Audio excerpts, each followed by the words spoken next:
O jiu-jitsu, ele vem evoluindo muito, né? Então, você pega esses meninos hoje, faixa azul, faixa roxa, com uma habilidade técnica incrível, porém uma dificuldade muito grande em desenvolver esse conteúdo em aula, né? Passar esse conteúdo adiante.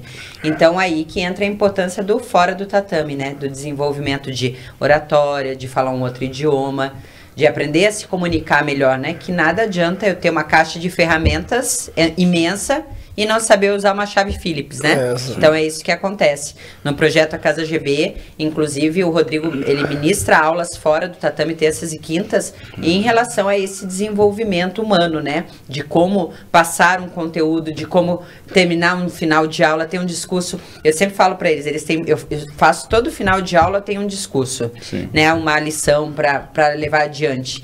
E eles têm muita dificuldade de fazer isso. Daí eu falo, cara, escuta um podcast, escuta, né, aquele... o Deus, sabe, Café com Deus? Sim, falei, sim. Café com Deus, é esse mesmo? Cara, às vezes aquilo ali tu consegue direcionar para o tatame, para o jiu-jitsu e levar para o seu aluno no final de aula. Mas, ou seja, tem que ter esse movimento fora do tatame. Não adianta comer tatame das 7 da manhã às 10 da noite só técnica. Porque o teu aluno, ele vai chegar carente de muito mais coisas. Sim. Então, se eu pudesse, né, se eu mostrar para os pré-professores, né, para os instrutores que tem ideal, cara, eu quero ser dono de uma escola, eu quero ser um professor bom, cara, começa a buscar desenvolvimento pessoal, né, desenvolver inteligência emocional, como você vai lidar com o outro sem ter desenvolvido inteligência emocional, né, sem adquirir a paciência para lidar com o trauma, com o problema do outro. É rico em conteúdo também, né, porque você está lidando com vários tipos de perfis, é empresário, é médico, advogado. Então você tem que ser um conhecedor não profundo, né? Mas pelo menos para ter uma conversa. Permear ali, né? Exatamente. Para o cara se sentir, cara, eu acho que eu consigo trocar uma ideia contigo como se fosse de igual para igual. O jiu-jitsu é para todos. Então eu tenho que saber conversar com o lixeiro ou o desembargador. Isso aí. E ao mesmo tempo, olha como isso é difícil. Você tem que saber ter essas conversas e sempre colocando ambos na mesma régua. Exatamente. Então você tem que desenvolver assuntos, temas com eles e ao mesmo tempo tratá-los de maneira iguais, né? Sim. Todos iguais dentro do tatame. Essa questão é o objetivo. É o objetivo. Ser igual. Exatamente. Essa questão exatamente e que a gente tá falando, que tem essa questão cultural ali do jiu-jitsu, da resenha. Isso ajuda muito o aluno, o instrutor, o professor que está começando, conhecer mais o aluno, desenvolver mais, né, a questão, como você disse, a oratória, ela ajuda muito nisso, exatamente para que você consiga entregar uma informação mais sólida para o aluno, porque você já entende da maneira como ele se expressa e ele começa a entender da maneira também como você se expressa também. Sim. Porque muitas das vezes a gente tem uma questão muito simples, que a gente fala, faz a fuga de quadril, às vezes o aluno faz a fuga de quadril, mas ele está com as costas no chão, a gente fala, mas faz a fuga de quadril, tira as costas do chão.